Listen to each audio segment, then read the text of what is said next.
Hello everyone, this is Suman Parashar and you are watching my channel Maths से।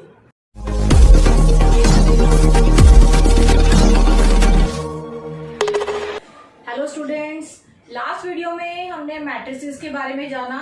आज हम पढ़ेंगे types of matrices और हम कंटिन्यू करेंगे एक्सरसाइज 3.1। हमने मैट्रिक्स को पढ़ा, अब हम पढ़ेंगे उसकी टाइप्स ऑफ मैट्रिक्स। पहली है कॉलम मैट्रिक्स, जैसे ये नाम है इसका। कॉलम मैट्रिक्स मींस एक ऐसी मैट्रिक्स जिसमें खाली एक ही कॉलम हो। जैसे आप इस कॉलम को ऐसे हम वर्टिकल लाइन में दिखाते हैं, तो यहाँ पे आप कैसे भी एलिमेंट लिख सकते हैं 2, 3, 4।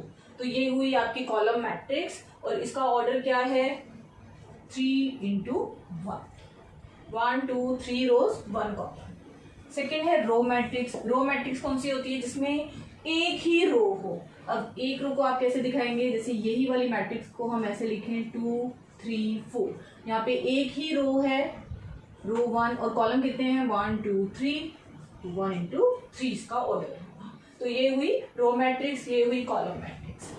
Square matrix. Square matrix means a matrix in which number of rows is equal to number of column, जिसमें रोज और कॉलम इक्वल हों। जैसे कोई भी आपकी मैट्रिक्स है, उसमें आपके नंबर ऑफ रोज होते हैं m और नंबर ऑफ कॉलम्स होते हैं n। m होता है रोज के लिए और n होता है नंबर ऑफ कॉलम्स के लिए।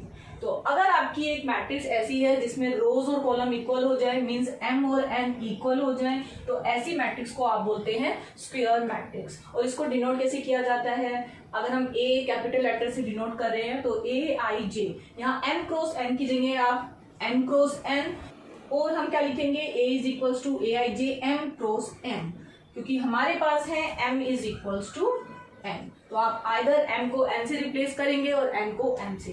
तो ऐसे इसको हम डिनोट करते हैं। अब इसका एग्जांपल आप कैसे दे सकते हैं? जैसे कोई भी मैट्रिक्स, स्क्वायर मैट्रिक्स एक सिंगल एलिमेंट से भी बन सकती है। जैसे 4 लिख दिया तो इसका रो और कॉलम 1 क्रॉस 1 है। अब आप लीजिए 2, 3, 4, 5, ये भी स्क्वायर मैट्रिक्स है। देखिए 2 रोज हैं और 2 ही कॉलम है, तो 2 क्रॉस 2 की मैट्रिक्स। इसी तरह से आप 3 क्रॉस 3 में भी ले सकते हैं, 1, 2, 3, 4, 5, 6, 7, 8, 9। अब नंबर ऑफ एलिमेंट कोई भी हो, आपको क्या देखना है? नंबर ऑफ रोज और नंबर ऑफ कॉलम इक्वल होना चाहिए। तो ये 3 क्रॉस 3 की मैट्रिक्स हुई। तो जिसमें नंबर ऑफ रोज और नंबर ऑफ कॉलम इक्वल आ जाए, ऐसी मैट्रिक्स को आप बोलते हैं स्क्वायर मैट्रिक्स। नेक्स्ट है आपका डायगोनल मैट्रिक्स। डायगोनल मैट्रिक्स क्या है? अ स्क्वायर मैट्रिक्स। ये जो स्क्वायर मैट्रिक्स हैं, ये डायगोनल मैट्रिक्स कब बन जाती हैं? Said to be diagonal matrix if all non zero diagonal elements are zero. Diagonal elements कौन से होते हैं? जैसे यहाँ पे आप देखेंगे तो ये 2 और 5 ये है डायगोनल एलिमेंट। इसमें आप देखेंगे तो 1, 5 और 9 ये 3 एलिमेंट्स हैं, इनको हम बोलते हैं डायगोनल एलिमेंट्स। तो अब यहाँ पे क्या बोल रहे हैं कि जितने भी नॉन डायगोनल एलिमेंट्स हैं, मींस इनको छोड़ के बाकी जितने भी एलिमेंट्स हैं वो जीरो बन जाएं। आप अब इसका एग्जांपल कैसे लिख सकते हैं? देखिए 2 क्रॉस 2 स्क्वायर मैट्रिक्स में 2 और 5 इसी में हम चेंज कर देते हैं, ये है डायगोनल एलिमेंट्स, बाकी 2 एलिमेंट्स हो गए 0, 0। तो इसको हम बोलते हैं diagonal matrix of order 2 cross 2। अब ये वाली मैट्रिक्स लीजिए, इसमें भी पहले आप डायगोनल एलिमेंट्स लिख लीजिए 1, 5, 9। अब बाकी एंट्रीज आपको जीरो करनी है। जैसे फर्स्ट रो में ये दोनों जीरो, सेकंड रो में ये 0 और ये 0 और थर्ड में ये भी 0। मीन्स कि जो जितने भी नॉन डायगोनल एलिमेंट्स हैं, अगर वो 0 हो जाते हैं डायगोनल एलिमेंट्स को छोड़ के, तो ऐसी मैट्रिक्स को हम बोलते हैं डायगोनल मैट्रिक्स। और ये है 3 क्रॉस 3 ऑर्डर की, और ये सिर्फ स्क्वायर मैट्रिक्स में ही पॉसिबल है।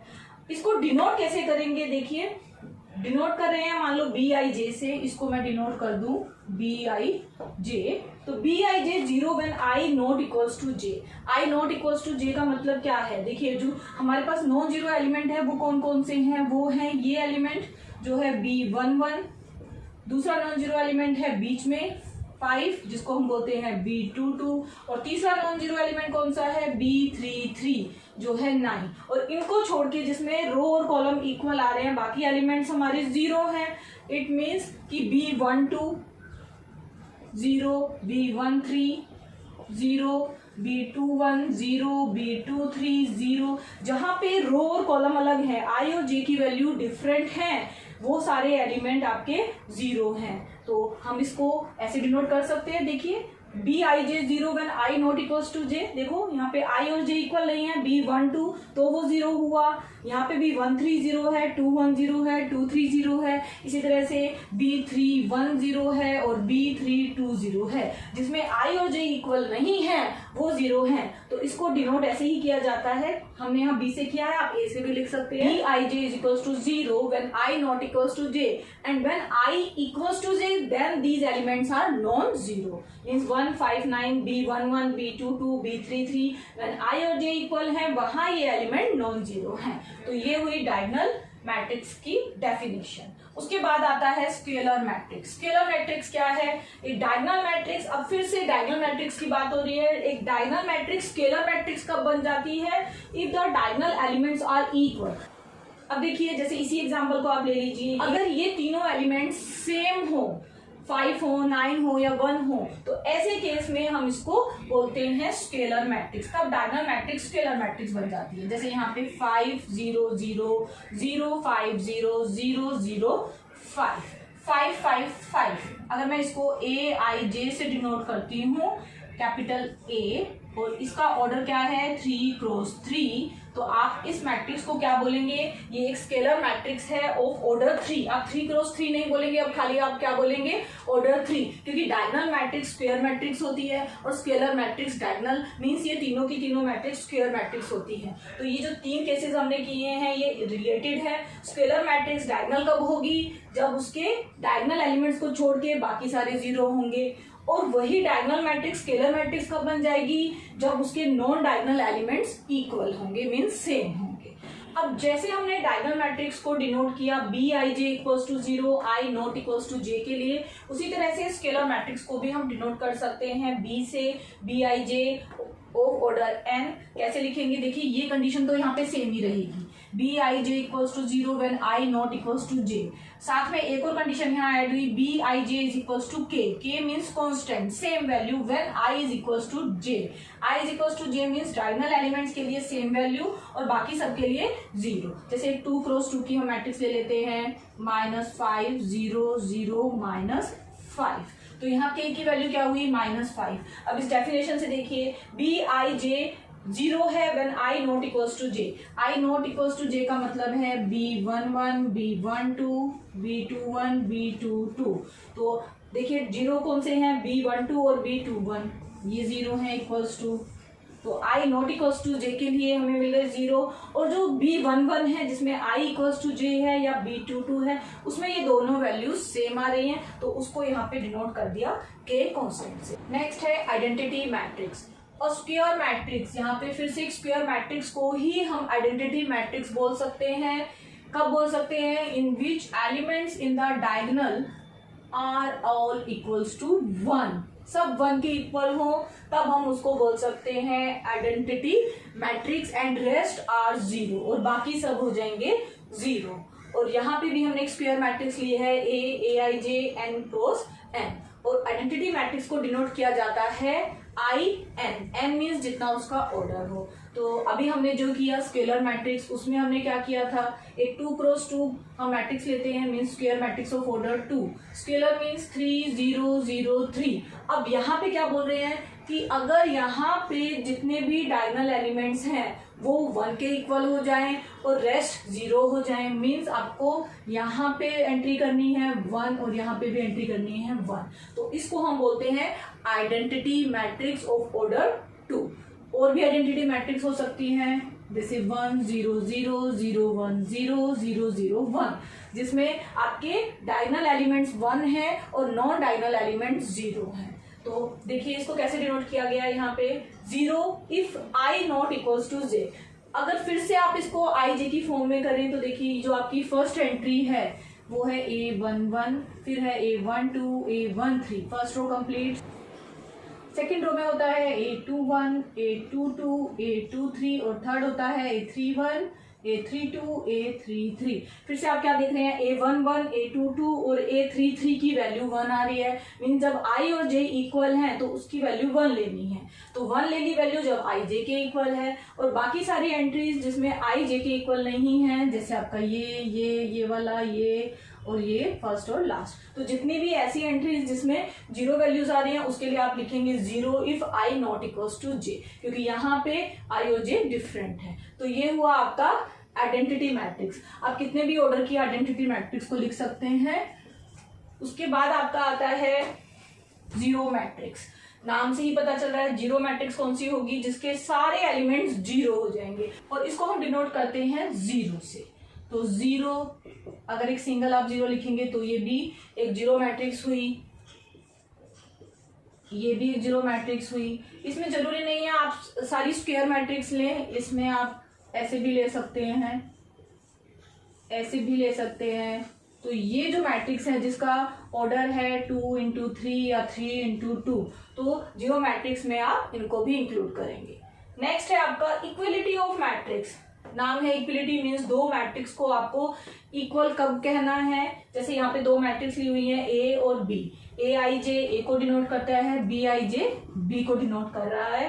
तो इन दोनों मैट्रिक्स को आप इक्वल कब बोलेंगे, इसमें दो कंडीशन है। पहली है दे हैव सेम ऑर्डर, जैसे अगर इसका ऑर्डर m क्रॉस n है तो इसका भी m क्रॉस n ही होना चाहिए। और दूसरी कंडीशन है each element of a is equal to the corresponding element of b, जैसे A I J is equal to B I J for I and J.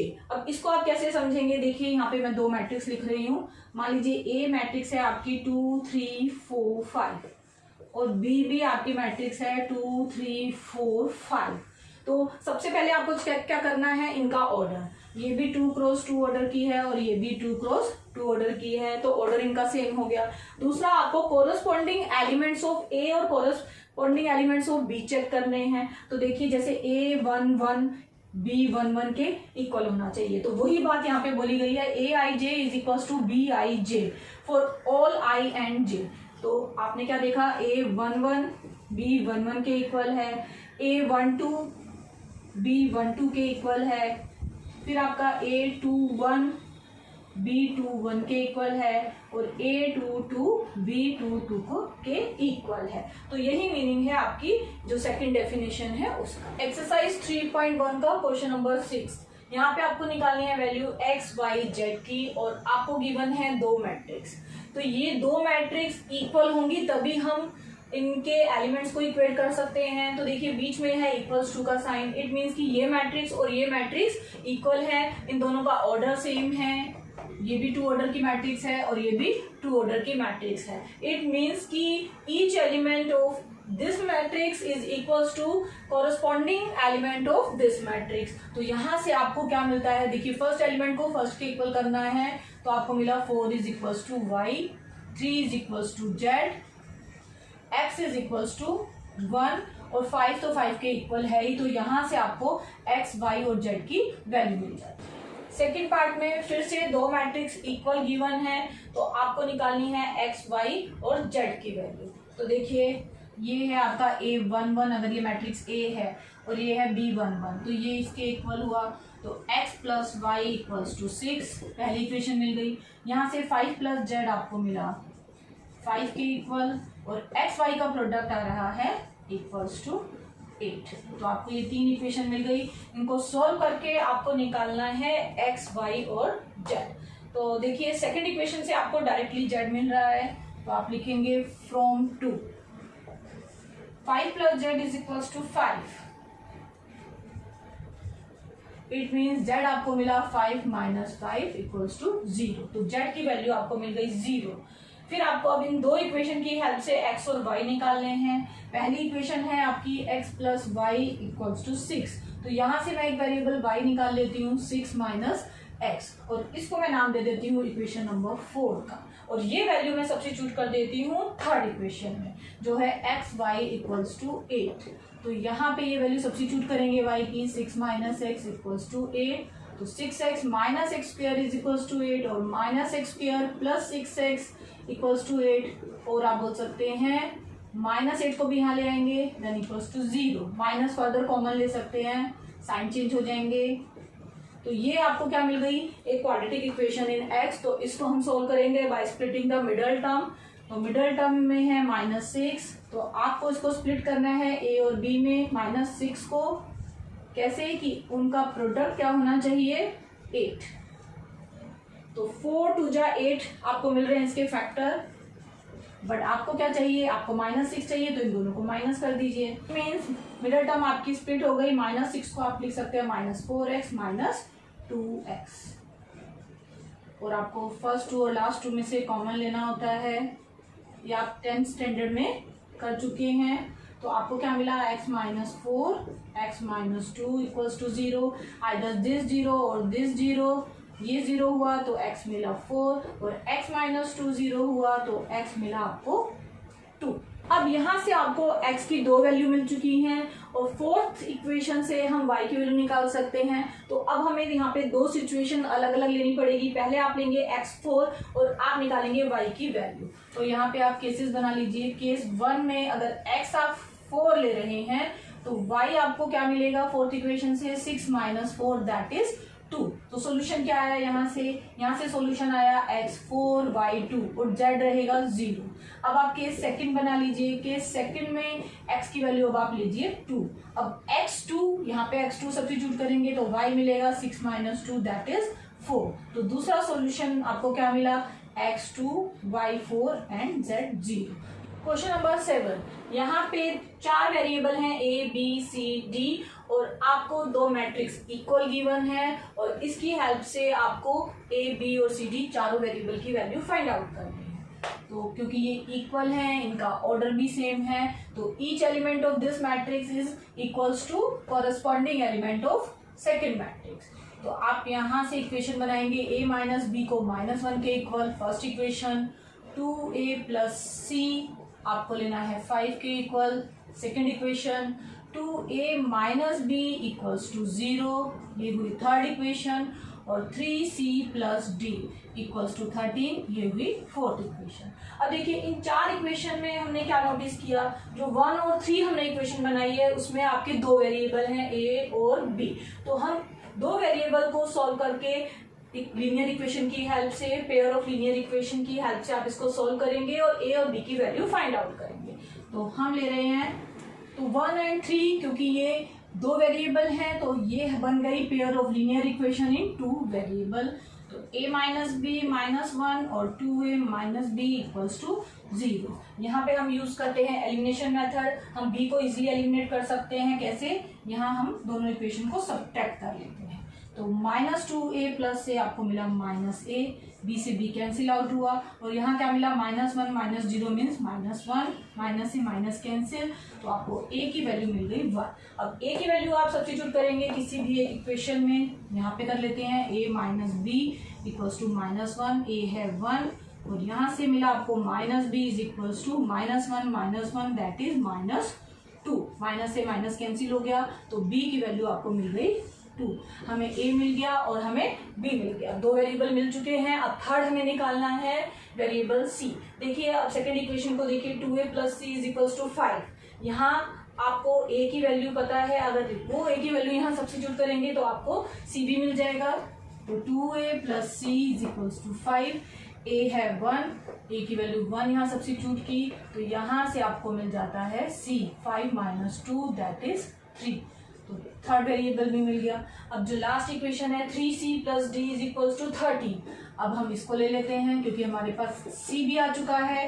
तो यहाँ से आप c की वैल्यू सब्स्टिट्यूट करेंगे, 3 3 जा 9 + d इज इक्वल्स टू 13 और d आया 13 - 9 दैट इज 4। तो आपको d की भी वैल्यू मिल गई। तो हमें मिल गई a1 b2 c3 and d is equals to 4। Question number 8, A एक मैट्रिक्स है aij m × n is a square matrix if. ये स्क्वायर मैट्रिक्स कब बन जाएगी, पहला ऑप्शन m < n, दूसरा m > n, तीसरा m = n और चौथा है नन ऑफ दिस। तो ये आपको पता है कि जब m और n मीन्स नंबर ऑफ रोज और नंबर ऑफ कॉलम इक्वल होते हैं तो तभी ये स्क्वायर मैट्रिक्स हो सकती है। Question number 9, which of the following x and y make the following pair of matrices equal। 2 matrix equal कब होंगी, जब आपके कॉरेस्पॉन्डिंग एलिमेंट्स इक्वल होंगे। तो यहाँ से हम देखते हैं कि चारों में से कौन सा ऑप्शन करेक्ट है। अगर आप 3x + 7 = 0 करते हैं तो यहाँ से आपको x की वैल्यू मिलती है -7/3 और एक और इक्वेशन भी है x में, वो है 2 - 3x और वो है 4 के इक्वल। तो 2 - 3x इक्वल्स टू 4 अगर आप करते हैं तो यहाँ से आपको x की वैल्यू क्या मिलेगी, देखिए -3x हुआ 2 और x हुआ -2/3। आपकी x की दो डिफरेंट वैल्यू आ रही हैं और y की वैल्यू आपको 7 मिल रही है। तो ये पॉसिबल नहीं है कि x की दो वैल्यू हो और वो दोनों डिफरेंट हो। तो यहाँ पे आप कोई भी ऑप्शन सेलेक्ट ना करते हुए बी ऑप्शन को सेलेक्ट करेंगे, not possible to find. Question number 10, the number of all possible matrices of order 3 cross 3 with entries 0 and 1। Means आपको 3 क्रॉस 3 ऑर्डर की एक मैट्रिक्स बनानी है और सिर्फ दो ही एंट्रीज उसमें आपको लेनी है, 0 and 1। तो जैसे आपको 3 क्रॉस 3 की मैट्रिक्स कैसे मिलेगी, A11, A12, A13, A21, A22, A23, A31, A32, A33। ये हुई 3 क्रॉस 3 की मैट्रिक्स। तो इसमें कितने एलिमेंट्स हैं, 3 क्रॉस 3 मीन्स यहाँ पे 9 एंट्रीज हैं, टोटल 9 एलिमेंट्स हमें यहाँ पे लेने हैं और सब एलिमेंट्स लेने हैं 0 और 1। तो आप ऐसी कितनी मैट्रिक्स बना सकते हैं, तो उसके लिए आपको एक फार्मूले का यूज करना है, नंबर ऑफ मैट्रिक्स अगर आपको निकालनी है, नंबर ऑफ पॉसिबल मैट्रिक्स, तो आप यूज करेंगे 2 की पावर x। और x क्या है, x है ये नंबर ऑफ एलिमेंट्स उसमें कितने हैं। x इज इक्वल टू 9, यहाँ पे मीन्स यहाँ पे 9 एलिमेंट से हमें फिल करना है, चाहे वो सारी 0 हो, सारी 1 हो या 0 और 1 के कॉम्बिनेशन हो। तो ये हम कैसे निकालेंगे, हम यूज करेंगे 2 की पावर x और x है 9, तो 2 की पावर 9 और इसको अगर आप सॉल्व करते हैं तो आपको मिलता है 512। तो इसका ऑप्शन होगा ऑप्शन डी।